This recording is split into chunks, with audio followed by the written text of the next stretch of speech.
Mi esposo quería que echara de la casa a mi hijo moribundo y lo llamó una carga, pero él descubrió que mi hijo es dueño de la mitad. Cuando a mi hijo Nate le diagnosticaron leucemia a los 24 años, tuvo que volver a casa para recibir tratamiento. Mi esposo Carl inmediatamente empezó a quejarse. Es un adulto. Debería resolver esto por sí mismo. Yo no firmé para vivir con tu hijo crecido.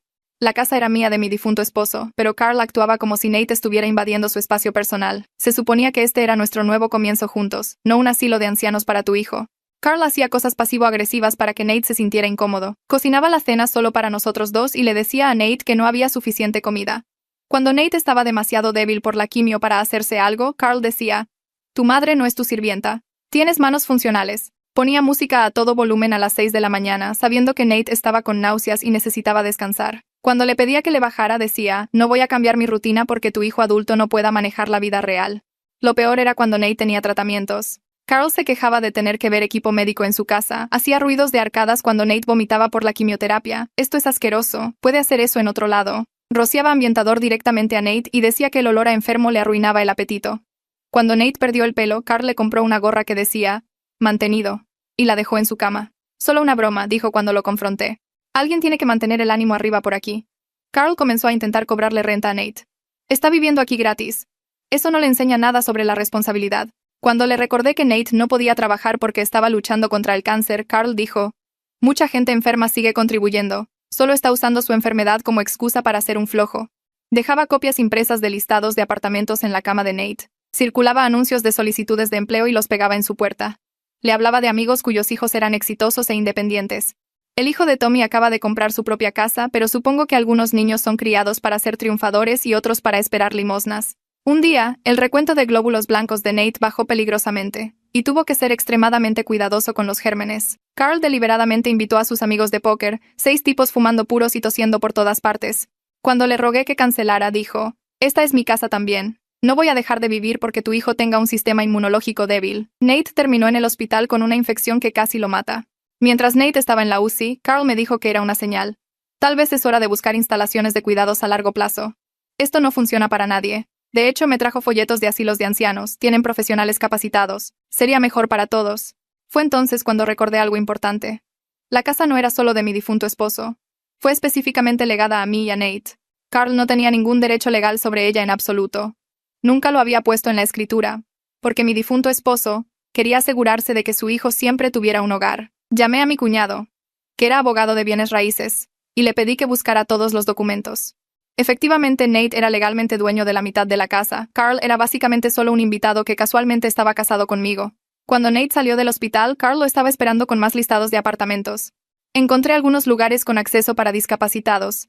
Probablemente podrías pagarlos con asistencia del gobierno. Fue entonces cuando le dije que empacara sus cosas. Carl se rió. ¿Me estás echando? ¿A tu esposo? Por tu hijo mantenido. Le mostré la escritura. Esta casa nos pertenece a Nate y a mí. Tú no posees nada aquí. El mantenido eres tú. Y ahora te vas. La cara de Carl se puso roja. No puedes hablar en serio. Soy tu esposo. Tengo derechos. Mi cuñado entró justo en ese momento con los papeles de desalojo. De hecho, no los tienes. No estás en la escritura, no tienes un contrato de alquiler. Estás aquí a discreción de los propietarios, y ambos propietarios quieren que te vayas. Carl intentó de todo. Lloró sobre cómo había pagado a veces por la despensa, cómo había arreglado la puerta del garaje una vez, cómo había invertido emocionalmente en hacer de esta su casa. Dejé mi apartamento por esto. ¿A dónde se supone que voy a ir? Nate habló por primera vez en meses. Su voz salió áspera y delgada, apenas más que un susurro, pero cada palabra cayó como un martillo. Puedes irte directo al infierno, Carl.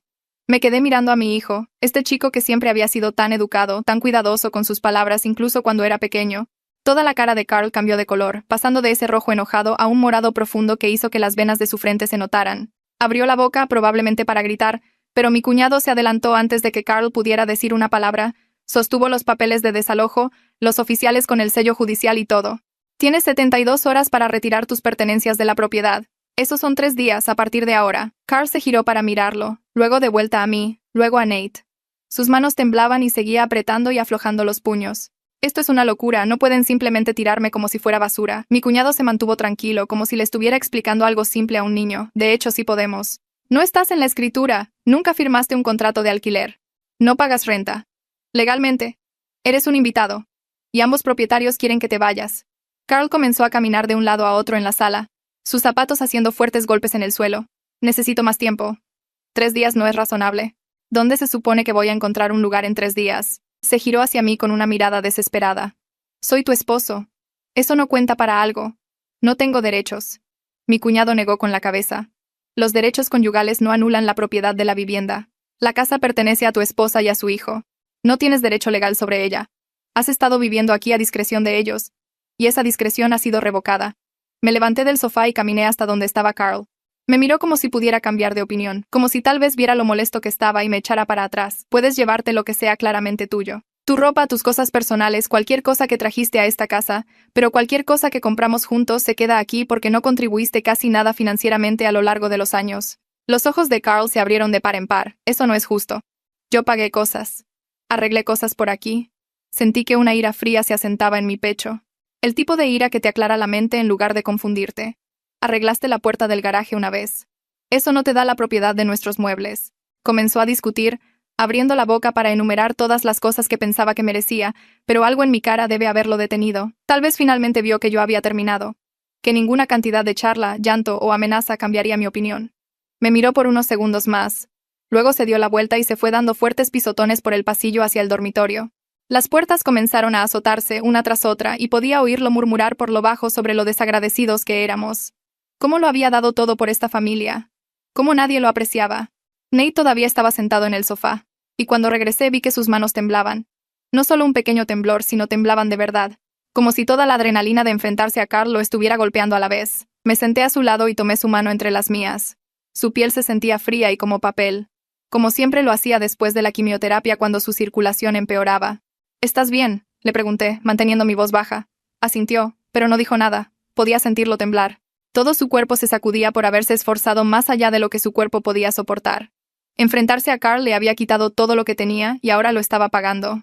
Mi cuñado se sentó en la silla frente a nosotros y esperó hasta que los ruidos de los portazos del dormitorio se detuvieron por un minuto. Voy a quedarme un rato. Asegurarme de que todo vaya bien. ¿Tienen planes para cenar? Me di cuenta de que ni siquiera había pensado en la comida. Toda la confrontación había sacado todo lo demás de mi mente. No sé. Podría pedir algo. Sacó su teléfono y comenzó a buscar opciones de entrega. Déjenme encargarme. Ustedes dos solo siéntense aquí y respiren un minuto. Mientras él revisaba los menús de restaurantes, yo seguí sosteniendo la mano de Nate. El temblor estaba comenzando a disminuir un poco, pero todavía se veía agotado. Carl salió del dormitorio cargando una caja con sus cosas y nos lanzó una mirada llena de ira y dolor. Dejó la caja junto a la puerta principal con un fuerte golpe, luego regresó por más. Mi cuñado levantó la vista de su teléfono. Probablemente deberíamos tener un oficial de policía aquí cuando se mude de verdad. Solo para asegurarnos de que todo se mantenga pacífico. Asentí. ¿Puedes arreglar eso? Tocó algo en su teléfono. Haré algunas llamadas mañana. Lo programaremos para el tercer día. Dale las 72 horas completas, pero asegúrate de que se vaya a tiempo. Carl hizo otro viaje a nuestro lado con una canasta de ropa sucia llena de ropa. Se movía rápido, con movimientos enojados, agarrando cosas y metiéndolas en bolsas sin cuidado. Más puertas se azotaron. Más murmullos sobre traición e ingratitud. Mi cuñado ordenó comida china de ese lugar en la calle principal que a Nate le gustaba antes de enfermarse. Cuando llegó, nos sentamos en la mesa de la cocina y comimos mientras Carl continuaba empacando en la otra habitación. Nate logró unos cuantos bocados de arroz, lo cual era más de lo que había comido en la cena en semanas. ¿Cómo te sientes?, le preguntó mi cuñado. Nate dejó su tenedor y miró su plato. Cansado. Pero bien, como si debiera haber dicho algo hace meses. Le apreté el hombro. Lo dijiste cuando importaba. Eso es lo que cuenta. Pasamos el resto de la noche planeando los próximos días. Mi cuñado anotó todo en su teléfono, haciendo una lista de lo que tenía que suceder y cuándo. Llamar a la policía mañana por la mañana. Programar al oficial para el día 3. Cambiar las cerraduras inmediatamente después de que Carl se vaya. Asegurarme de tener copias de todos los documentos legales. Verificar que Carl no esté tratando de llevarse nada que me pertenezca a mí o a Nate. Esa noche, después de que mi cuñado se fue y Nate se acostó, me acosté en la habitación de invitados escuchando a Carl golpear en nuestro viejo dormitorio. Estaba haciendo tanto ruido como era posible, cerrando cajones y dejando caer cosas a propósito. Pero en lugar de ponerme ansiosa como solía hacerlo, el sonido solo me hizo sentir aliviada. Cada golpe era un paso más cerca de que se fuera. Me di cuenta de que estaba durmiendo mejor que en meses. Incluso con todo el ruido. Solo saber que pronto se iría hizo que todo se sintiera más ligero. Como si alguien hubiera levantado este pesado peso de mi pecho al que me había acostumbrado tanto que olvidé que estaba allí. A la mañana siguiente, Carl apareció en el desayuno con los ojos rojos y un pañuelo arrugado. Se sentó frente a mí y Nate sin decir nada al principio, solo mirando su plato vacío. Luego comenzó a hablar de cómo no había podido dormir en toda la noche, cómo seguía pensando en todos sus errores, ¿Cómo quería ir a terapia si tan solo le daba otra oportunidad? Su voz se quebró en la última parte y extendió la mano por la mesa como si fuera a tomar la mía. Me eché hacia atrás antes de que pudiera tocarme. Le dije que era demasiado tarde para terapia, que verlo poner deliberadamente a Nate en peligro con la fiesta de póker no era algo que la terapia pudiera arreglar, que ese tipo de crueldad no venía del estrés o el malentendido. Nate dejó su tenedor y miró directamente a Carl por primera vez desde que se entregaron los papeles de desalojo. Dijo que Carl tuvo meses para mostrar decencia humana básica y eligió la crueldad en cada ocasión, que estaba harto de ser tratado como un problema en su propia casa. La cara de Carl cambió de triste a enojada en unos 2 segundos. Se levantó tan rápido que su silla raspó fuerte contra el suelo. Comenzó a decir que ambos éramos unos desagradecidos y que había renunciado a toda su vida para estar aquí. El coche de mi cuñado entró en la entrada justo en ese momento, lo cual interrumpió lo que Carl estaba a punto de decir. Carl agarró su taza de café y regresó al dormitorio, azotando la puerta lo suficientemente fuerte como para sacudir las fotos de la pared. El resto de ese día se sintió largo y tenso. Carl se quedó en el dormitorio la mayor parte del tiempo. Solo salía para agarrar más cajas del garaje o usar el baño. Cada vez que pasaba junto a nosotros murmuraba algo por lo bajo. No lo suficientemente alto para que yo captara las palabras, pero el tono dejaba claro que estaba enojado. Me quedé en la sala con Nate, ayudándolo a clasificar algunos de sus viejos libros de texto universitarios para pasar el tiempo. Nate se veía agotado, ojeras debajo de sus ojos y sus manos temblaban ligeramente cuando intentaba levantar algo pesado. La confrontación en el desayuno le había quitado más de lo que me di cuenta. Alrededor de las 3 de la tarde, Carl salió cargando una caja de su ropa y se detuvo en el umbral. Miró a Nate y dijo algo sobre cómo algunos hijos aprecian lo que sus padres hacen por ellos. Cómo otros hijos solo toman y toman hasta que no queda nada. Me levanté y le dije que terminara de empacar sin los comentarios. Se rió con un sonido amargo y dijo que lamentaría haber elegido a un adulto por encima de mi esposo. Que Nate probablemente se mudaría en el momento en que se sintiera mejor y yo me quedaría sola. Entonces él sería el que se reiría. Nate no respondió. Solo mantuvo los ojos en el libro en su regazo. Pude ver su mandíbula apretada, pero no cayó en la provocación. Eso pareció enfurecer aún más a Carl. Dejó la caja con un golpe y comenzó a enumerar todas las cosas que había hecho por nosotros. Arregló el triturador de basura el año pasado. Pintó el baño de invitados. Compró víveres cada 2 semanas. Como si esas tareas domésticas básicas de alguna manera equilibraran meses de tortura psicológica. Mi cuñado llamó alrededor de las 4 para ver cómo estábamos. Le dije que Carl todavía estaba empacando, pero que se estaba volviendo más agresivo con sus comentarios. Dijo que vendría mañana por la mañana para asegurarse de que todo se mantuviera bajo control, que debería llamar a la policía si Carl intentaba algo esta noche. Después de la cena a la que Carl se negó a unirse, Nate tenía su cita programada de quimioterapia al día siguiente. Me aterraba dejarlo solo en la casa con Carl incluso por unas horas. Fue entonces cuando recordé a la enfermera de salud a domicilio que el hospital le había asignado. Su nombre era Autumn, y se suponía que comenzaría a hacer visitas de chequeo regulares esta semana. Llamé al servicio de enfermería y expliqué la situación. Pregunté si Autumn podría venir a quedarse en la casa durante la cita de Nate en lugar de su visita habitual por la tarde. La coordinadora dijo que verificaría y me devolvió la llamada 20 minutos después. Autumn había aceptado venir a las 8 de la mañana y quedarse hasta que regresáramos de la clínica. A la mañana siguiente, Autumn apareció justo a tiempo. Probablemente estaba en sus 40, con cabello corto y gris, y esa forma práctica de entrar a la casa como si fuera suya. Le expliqué rápidamente que Carl estaba empacando para irse y cómo no quería que Nate estuviera solo con él. Ella asintió una vez y dijo que lo entendía completamente. Luego se colocó en la sala donde podía ver tanto la puerta principal como el pasillo hacia los dormitorios. Carl salió alrededor de las 8:30 y se detuvo cuando vio a Autumn sentada allí. Ella se presentó como la enfermera de Nate y dijo que se quedaría unas horas. La cara de Carl se puso roja, pero no dijo nada. Solo agarró otra caja y regresó a empacar. Conduje a Nate a la clínica de oncología, lo que tomó unos 30 minutos en el tráfico matutino. La sala de espera tenía ese olor químico mezclado con ambientador que parecen tener todos los edificios médicos. Nos registramos en la recepción y nos sentamos en las sillas de plástico cerca de la ventana. Nate echó la cabeza hacia atrás contra la pared y cerró los ojos. Su piel se veía pálida bajo las luces fluorescentes y noté que sus manos estaban temblando de nuevo. Una enfermera llamó su nombre después de unos 10 minutos y la seguimos hasta una de las salas de tratamiento. La sala tenía 2 grandes sillones reclinables, equipo médico en carritos rodantes y carteles alegres sobre mantenerse positivo durante el tratamiento. La doctora Estrada entró unos minutos después con la historia clínica de Nate. Era una mujer de unos 50 años con ojos amables y mechones grises en su cabello oscuro. Le preguntó a Nate cómo se sentía, revisó sus signos vitales y examinó los resultados recientes de sus análisis de sangre. Luego se dirigió a mí y me preguntó cómo iba su ambiente de recuperación en casa. Dudé por un segundo, sin estar segura de cuánto compartir. Pero luego pensé que su doctor debía saber sobre los principales factores de estrés. Le expliqué que estábamos eliminando una fuente significativa de estrés del hogar, que mi esposo había estado haciendo la recuperación de Nate mucho más difícil y ahora se estaba mudando. La doctora Estrada asintió lentamente y dijo algo que me sorprendió. Dijo que la estabilidad emocional podía afectar genuinamente los resultados del tratamiento. Que las hormonas del estrés afectan el sistema inmunológico y que crear un ambiente de paz no era solo cuestión de comodidad. En realidad, podría ayudar al cuerpo de Nate a responder mejor a la quimioterapia. Escribió algo en su historia clínica y dijo que se alegraba de que estuviéramos tomando medidas para proteger su espacio de recuperación. Después de la cita, la doctora Estrada nos acompañó a la sala de espera. Un hombre estaba parado cerca del mostrador de recepción hablando con una de las enfermeras. Levantó la vista cuando salimos y la doctora Estrada sonrió.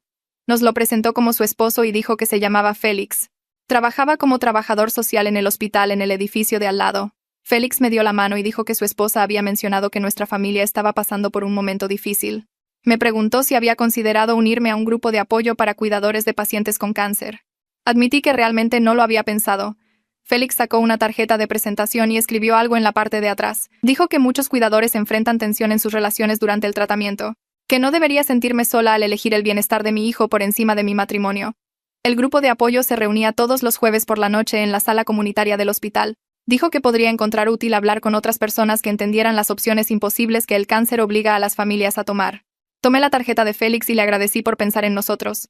Me dijo que el grupo de apoyo había ayudado a muchas familias en situaciones similares. La doctora Estrada me apretó el hombro y dijo que estaba orgullosa de los pasos que estábamos tomando para proteger la recuperación de Nate. Condujimos a casa en un silencio cómodo y noté que Nate se veía más relajado que en semanas. La tensión que usualmente residía en sus hombros parecía más ligera de alguna manera. Cuando regresamos a la casa, la camioneta de Carl no estaba en la entrada. Sentí que algo se aflojaba en mi pecho que no me había dado cuenta de que estaba tan apretado. Autumn nos recibió en la puerta y dijo que Carl había terminado de cargar sus cosas hacía aproximadamente una hora. Mencionó que intentó llevarse algunos electrodomésticos de cocina que claramente eran míos, pero ella lo detuvo y lo hizo devolverlos. Le agradecí por quedarse y le pregunté si podía regresar regularmente para ayudar con el cuidado de Nate. Ella accedió de inmediato y dijo que estaría aquí 3 veces a la semana para revisar sus signos vitales y ayudar con el cuidado del puerto.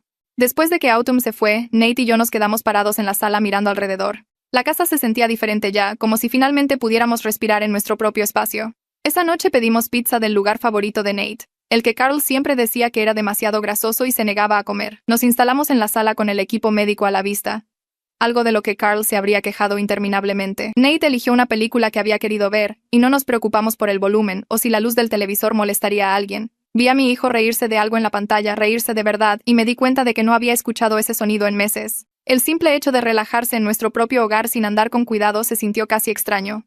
Durante la semana siguiente, me dediqué a hacer de la casa un verdadero espacio de recuperación para Nate.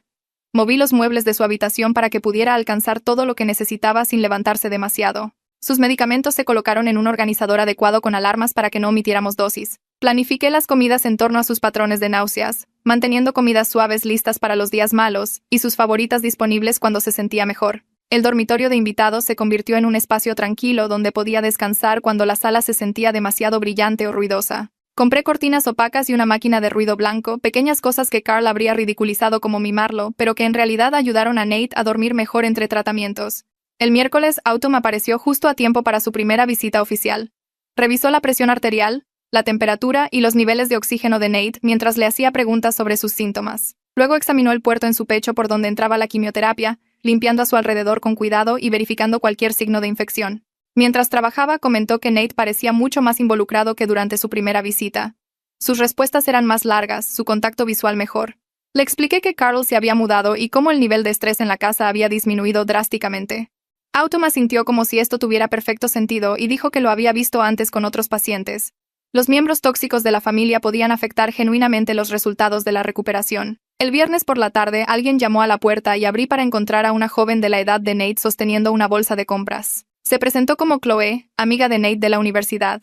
La recordaba de antes de que Nate se enfermara, pero no la había visto desde su diagnóstico. Chloe explicó que había querido visitarlo antes, pero Carl la había hecho sentir tan incómoda la única vez que lo intentó que había tenido miedo de volver. Había llamado a Nate ayer y él le dijo que Carl se había ido, así que esperaba que estuviera bien pasar ahora. La invité a entrar de inmediato y toda la cara de Nate se iluminó cuando la vio. Chloe sacó juegos de mesa de su bolso y los esparció sobre la mesa de café. Durante las siguientes 3 horas, escuché a Nate reír y bromear con su amiga, sonando más como él mismo que en meses.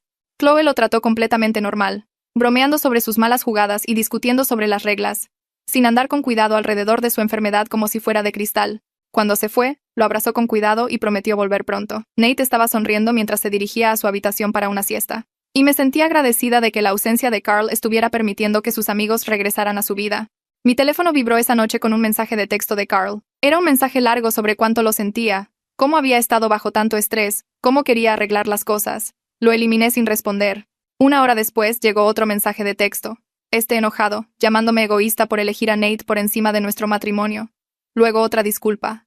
Luego uno llamándome manipuladora. Los mensajes seguían llegando, oscilando salvajemente entre el remordimiento y la culpa. Finalmente, llegó uno llamándome una bruja que había puesto a su hijastro en su contra, y ya tuve suficiente. Bloqueé el número de Carl y me sentí aliviada cuando mi teléfono se quedó en silencio. A la mañana siguiente, Mateo llamó. Se disculpó de nuevo por el comportamiento de su hermano y dijo que Carl se estaba quedando con él temporalmente mientras buscaba su propio lugar.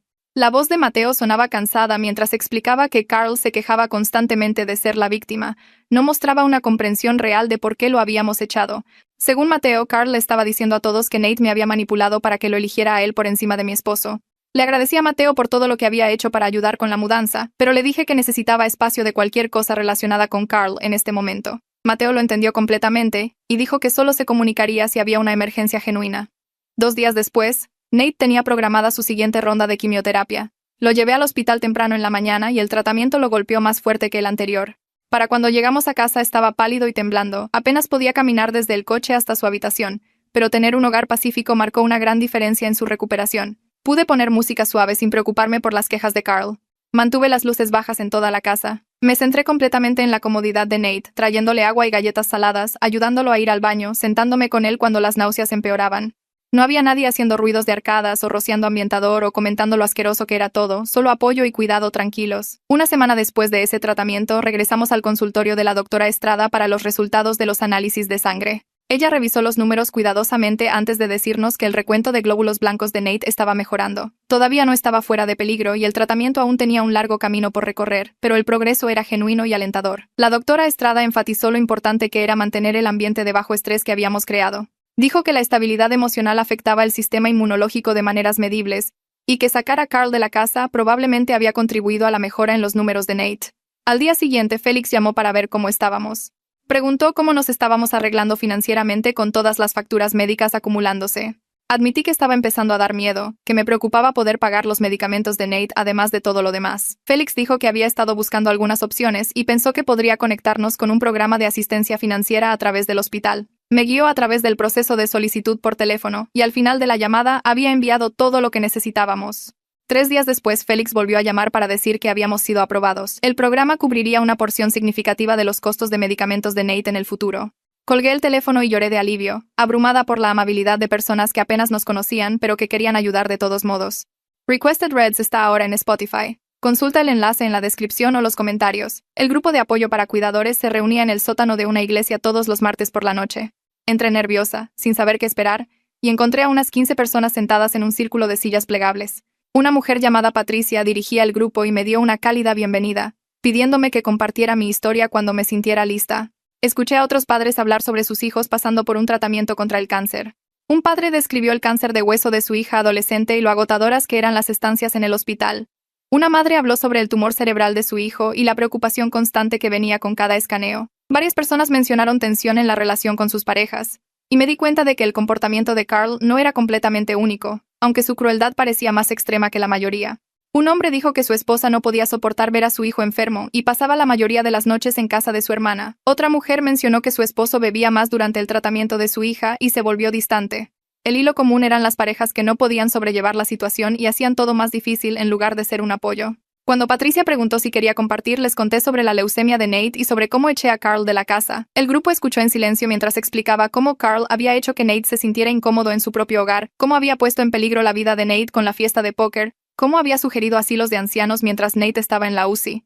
Una mujer llamada Jennifer habló después de que terminé.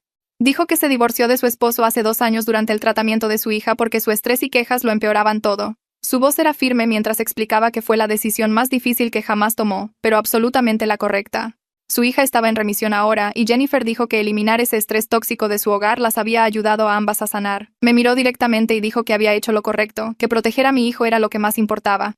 Otras personas asintieron y varias compartieron historias similares de tener que elegir entre su hijo enfermo y una pareja que no les brindaba apoyo. Salí de esa reunión sintiéndome validada de una manera que no esperaba, sabiendo que otros padres entendían exactamente por qué había tomado la decisión que tomé. En casa, Nate y yo comenzamos a construir nuevas rutinas juntos. Tomábamos café en la cocina cada mañana cuando él se sentía bien, sentados en la mesa y hablando de cosas sin importancia, simplemente disfrutando de la paz tranquila de la casa. Los periodos de descanso por la tarde se volvieron estándar cuando su energía bajaba.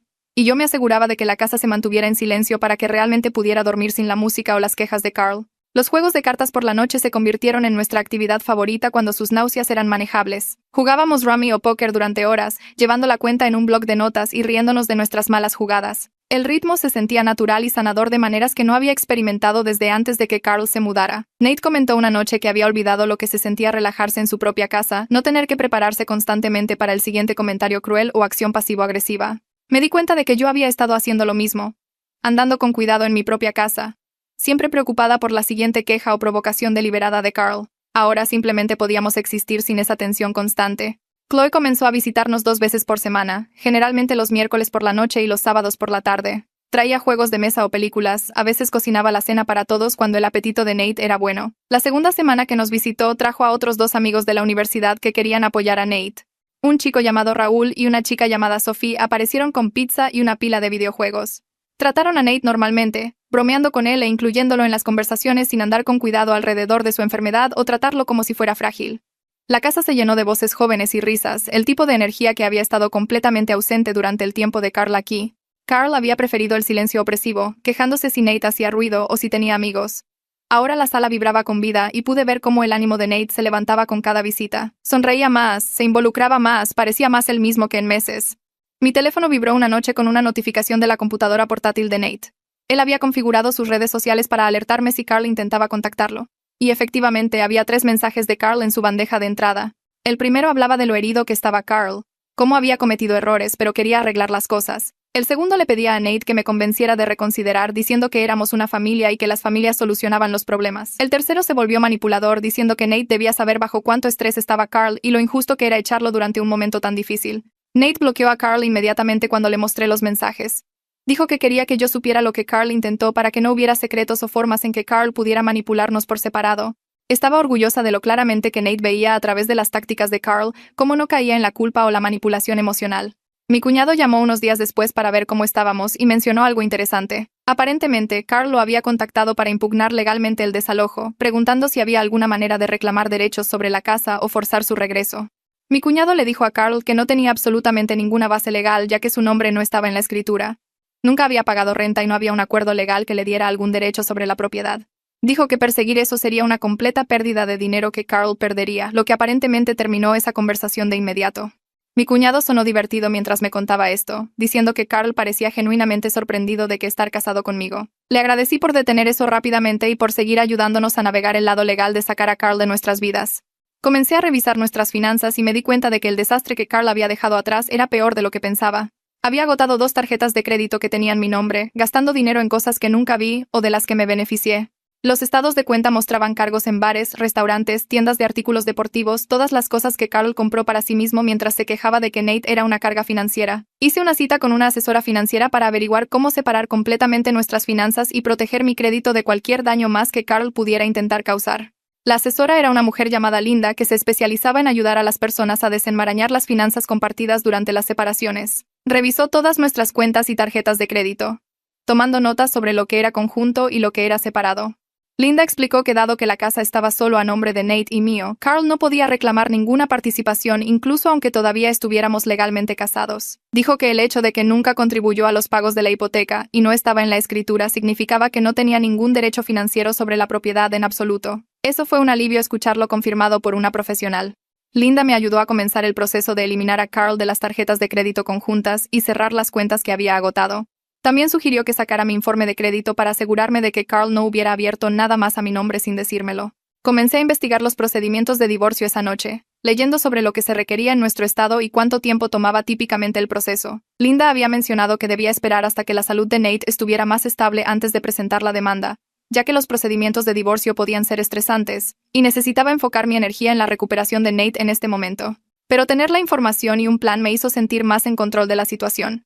Nate tuvo una semana particularmente buena donde sus niveles de energía mejoraron notablemente. Sus náuseas eran manejables con medicamentos, y de hecho tenía ganas de comer comidas regulares en lugar de solo galletas saladas y sopa. Dimos caminatas cortas por el vecindario al atardecer cuando el aire estaba más fresco. La primera caminata fue solo hasta el final de nuestra cuadra y de regreso, pero al final de la semana estábamos dando la vuelta a toda la cuadra sin que él necesitara detenerse a descansar. Durante una de estas caminatas, Nate dijo que había olvidado lo que se sentía estar relajado en su propia casa, no sentir constantemente que estaba entrometiéndose o siendo juzgado. Dijo que la diferencia en sus niveles de estrés era enorme, que realmente podía concentrarse en mejorar en lugar de manejar la hostilidad de Carl, además de manejar el cáncer.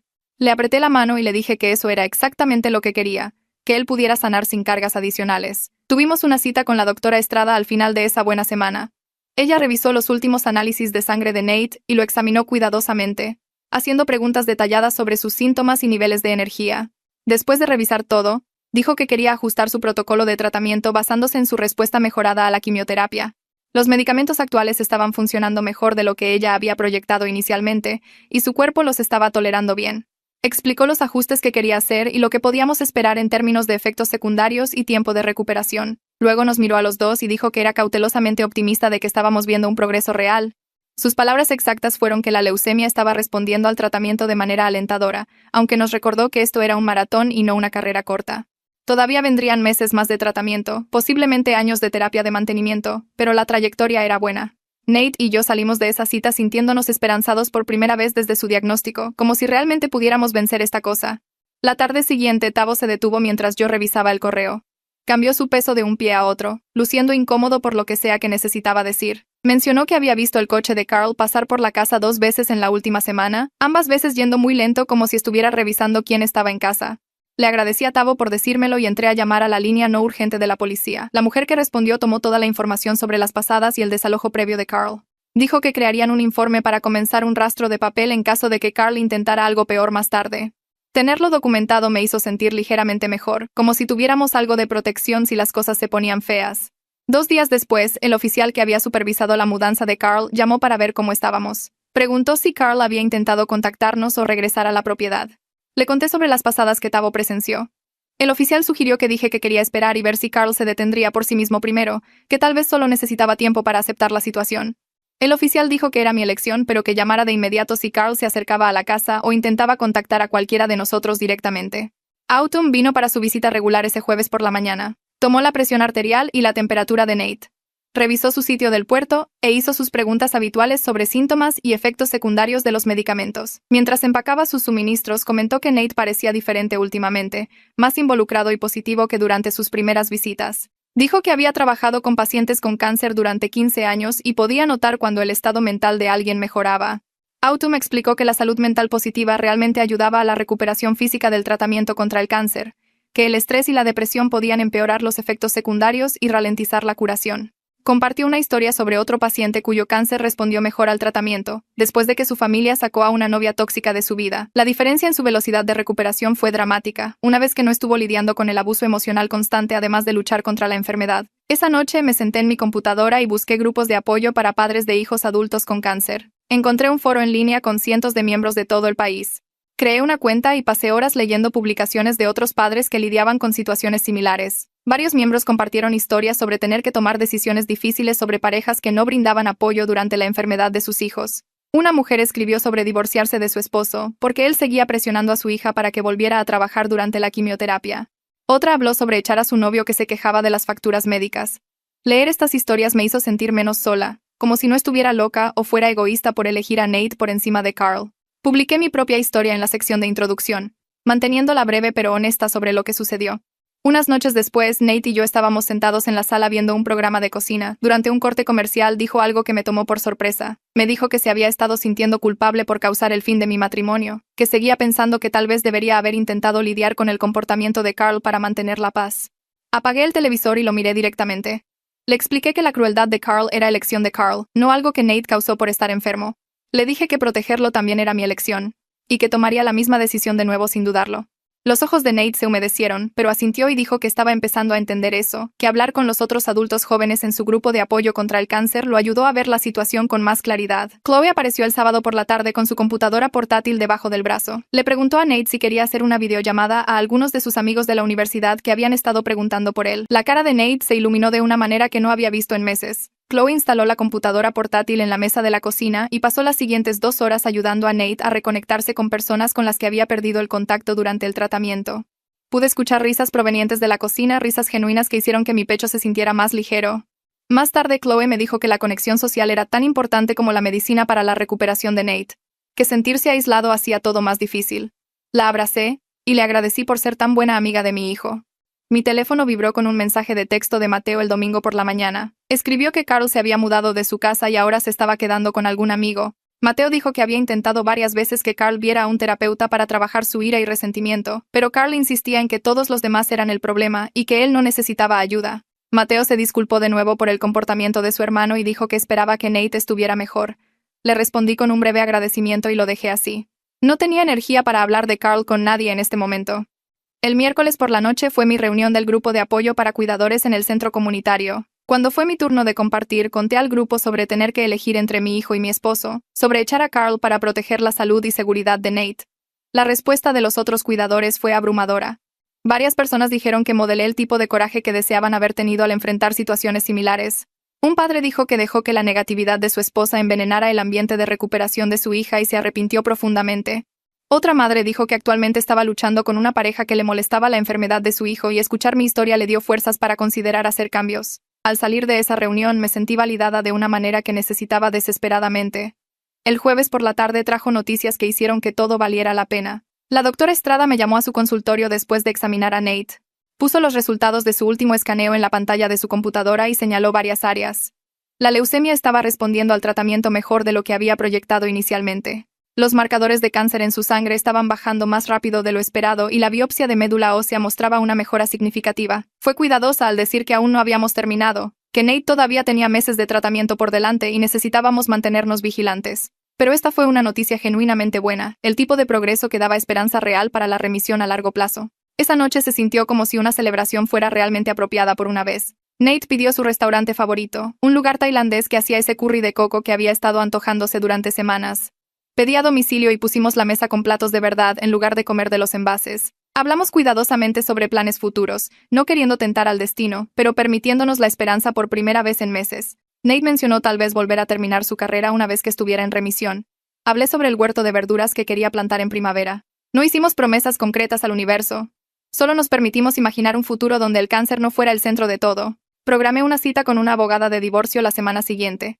La oficina estaba en el centro en un edificio de ladrillo simple con alfombra gastada y luces fluorescentes que zumbaban. La abogada era una mujer de unos 50 años que se veía cansada pero competente. Sacó un bloc de notas legal amarillo y me hizo preguntas básicas sobre el matrimonio, cuánto tiempo habíamos estado casados, teníamos hijos juntos, qué bienes compartíamos.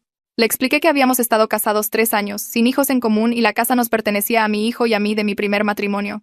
Ella asintió y tomó notas. Preguntó sobre cuentas bancarias y le dije que teníamos una cuenta corriente conjunta que Carl usaba a veces para la despensa, pero mis cuentas principales estaban separadas. Dijo que eso haría las cosas más fáciles. Explicó el proceso de divorcio en términos sencillos, sin jerga legal que me confundiera. Necesitaría presentar una petición, entregarle los papeles a Carl, esperar un periodo de separación obligatorio. Dado que no teníamos propiedades compartidas ni hijos, todo debería tomar unos 6 meses si Carl no lo impugnaba. Me preguntó si creía que él impugnaría el divorcio. Dije que probablemente no, ya que parecía más interesado en hacerse la víctima que en arreglar algo realmente. Ella también anotó eso. La consulta duró 40 minutos y costó $200, unos 400 pesos mexicanos. Pero salí sintiendo que finalmente tenía un camino claro a seguir en lugar de simplemente existir en este extraño limbo. La abogada mencionó algo que yo no había considerado. Dijo que el acoso documentado de Carl hacia mi hijo, combinado con las circunstancias del desalojo, jugarían fuertemente a mi favor si Carl intentaba reclamar manutención conyugal o algún acuerdo financiero. Había traído copias de los papeles de desalojo y algunos mensajes de texto donde Carl se quejaba de que Nate era una carga. Ella revisó todo cuidadosamente y dijo que esto creaba un patrón claro de comportamiento que ningún juez recompensaría. Mencionó que poner deliberadamente en peligro a un paciente con cáncer al invitar a personas enfermas a la casa podría incluso considerarse como imprudencia temeraria en algunos contextos. Sentí esta enorme sensación de alivio recorrer mi cuerpo, todos esos meses documentando la crueldad de Carl, manteniendo registros de su comportamiento, anotando los peores incidentes. No eran solo mis sentimientos heridos o una reacción exagerada. Era evidencia real que me protegía legalmente. Hizo copias de todo lo que traje y las agregó a mi archivo. Dijo que siguiera documentando cualquier cosa que Carl intentara en el futuro, cualquier intento de contacto o acoso, porque solo fortalecería mi caso. Salí de esa oficina sintiéndome más ligera que en meses, sabiendo que tenía protección legal real en lugar de solo esperar que Carl nos dejara en paz. Tavo me detuvo en la entrada unos días después mientras yo sacaba el correo. Mencionó casualmente que no había visto el coche de Carl pasar en unas 2 semanas ya. Me di cuenta al decirlo que había dejado de vigilar a Carl constantemente.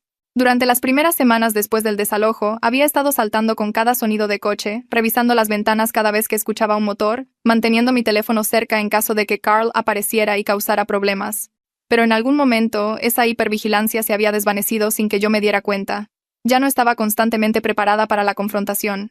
Podía sentarme en mi sala sin mirar la calle. Podía concentrarme en el cuidado de Nate sin que una parte de mi cerebro estuviera siempre escaneando amenazas. Tavo dijo que de todos modos se mantendría atento por si acaso, pero parecía que Carl finalmente había aceptado que no era bienvenido aquí. Le agradecí por cuidarnos y regresé adentro. La casa se sentía diferente ahora, más segura de alguna manera, como si realmente pudiéramos relajarnos en lugar de prepararnos constantemente para el próximo ataque. Esa noche me di cuenta de que había pasado todo el día sin pensar en Carl una sola vez y eso se sintió como progreso. Autumn apareció para su chequeo regular a Nate con una carpeta de información que había impreso. Dijo que había estado hablando con algunos colegas en el hospital sobre recursos para adultos jóvenes con cáncer y le habían mencionado un grupo de apoyo que se reunía 2 veces al mes específicamente para personas de 20 y tantos años, lidiando con el tratamiento contra el cáncer. El grupo era facilitado por un trabajador social y se reunía en el centro comunitario cerca del hospital. Pensó que Nate podría beneficiarse de conocer gente de su edad que entendiera por lo que estaba pasando, ya que la mayoría de los grupos de apoyo contra el cáncer tendían a ser de personas mayores y tenían diferentes preocupaciones. Le llevé la información a Nate después de que Autumn se fue. Miró el folleto sin mucho entusiasmo al principio. Se había acostumbrado al aislamiento durante el tratamiento, alejándose de amigos que no entendían y no podían relacionarse con estar de repente enfermo a los 24 años. Pero le señalé que estas serían personas que lo entendían, que estaban viviendo la misma realidad que él. Dijo que lo pensaría. 2 días después preguntó si podía llevarlo a la próxima reunión. Me sentí esperanzada de que estuviera dispuesto a intentarlo, de que quisiera conectarse con la gente en lugar de simplemente retraerse más en sí mismo. El grupo de cáncer para adultos jóvenes se reunía los jueves por la noche en una sala de conferencias en el centro comunitario. Conduje a Nate a su primera reunión y esperé en el estacionamiento, dándole espacio pero quedándome cerca en caso de que necesitara irse temprano. Estuvo allí durante 90 minutos. Cuando salió, su rostro se veía diferente, más abierto de lo que había estado en meses. En el camino a casa, me contó sobre las personas que había conocido.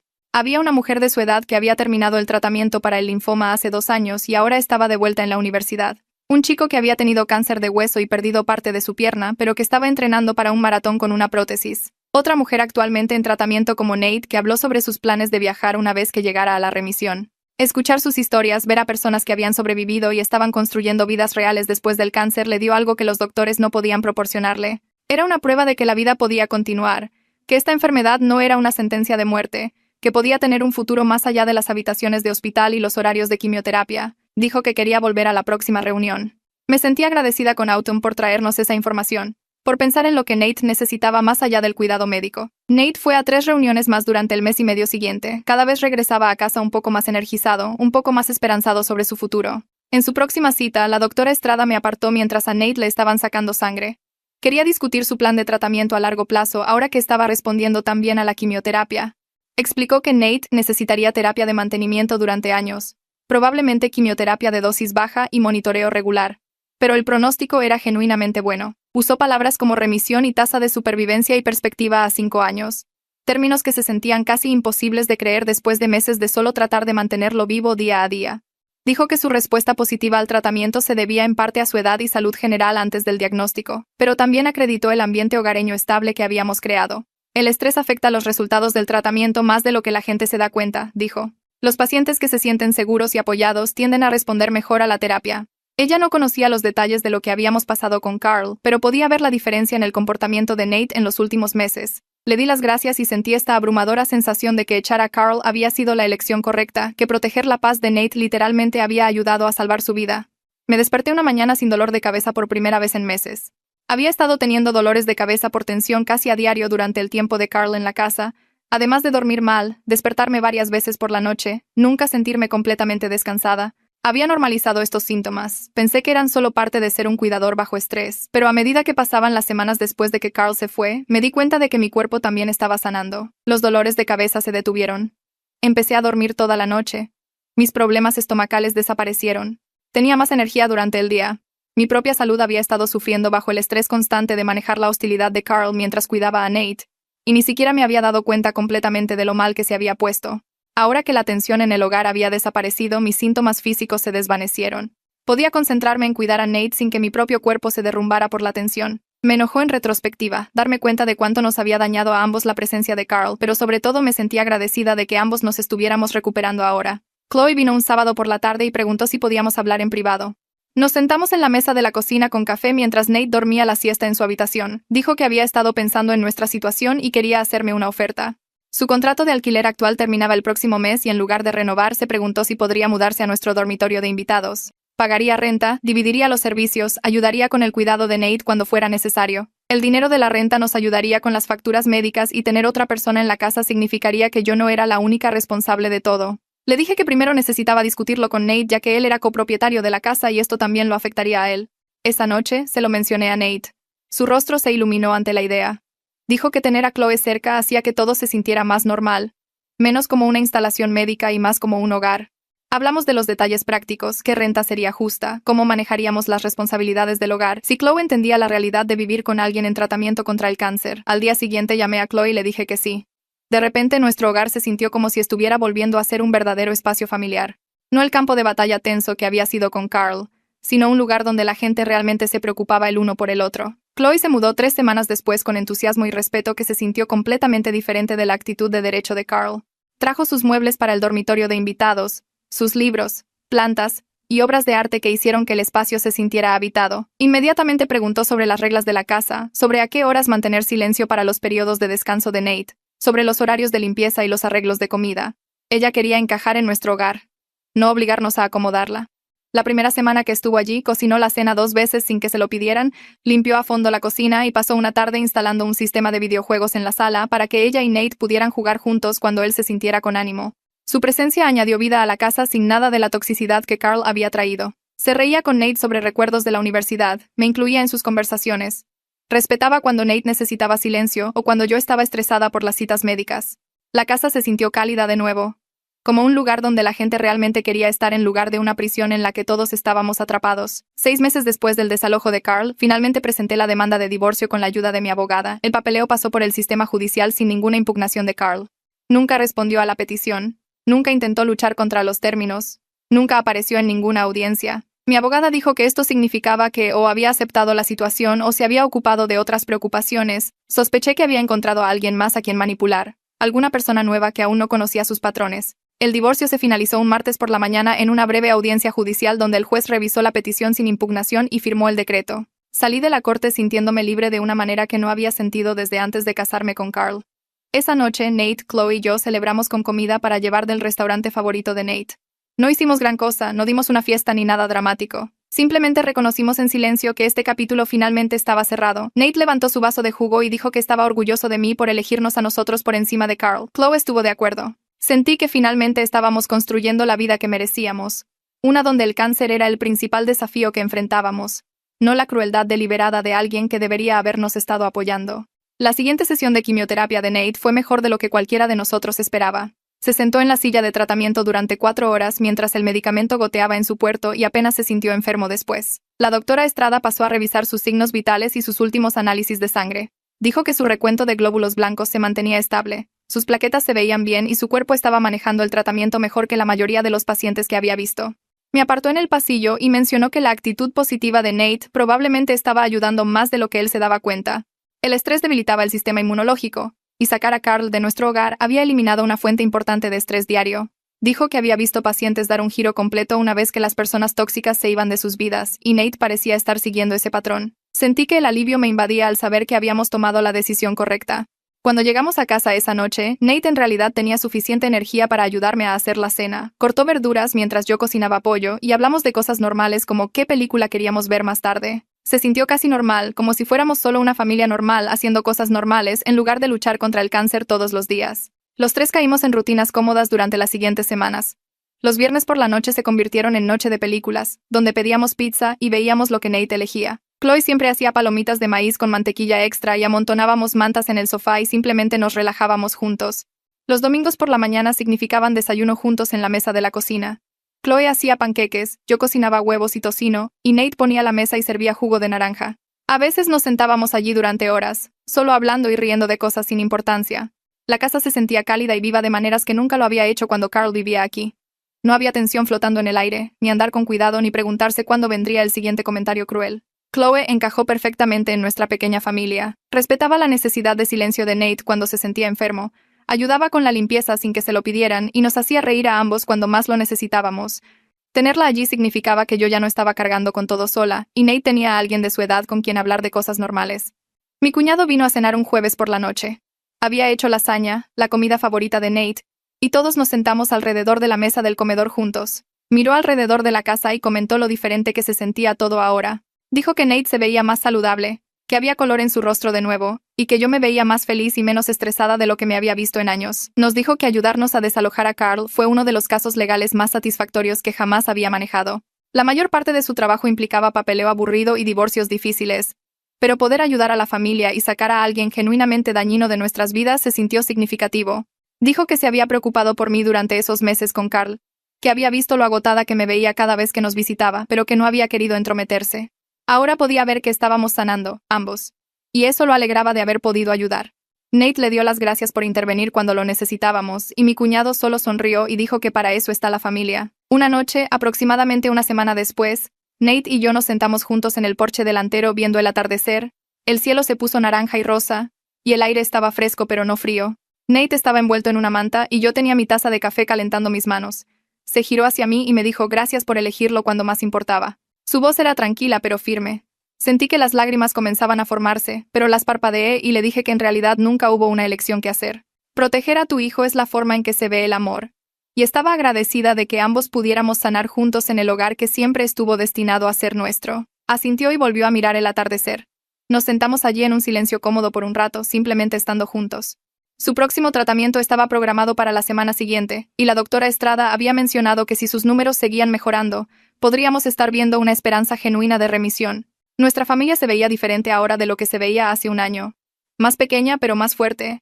Y estábamos enfrentando el futuro juntos con esperanza real en lugar de solo supervivencia. Bueno, ese es otro desastre inspirador concluido.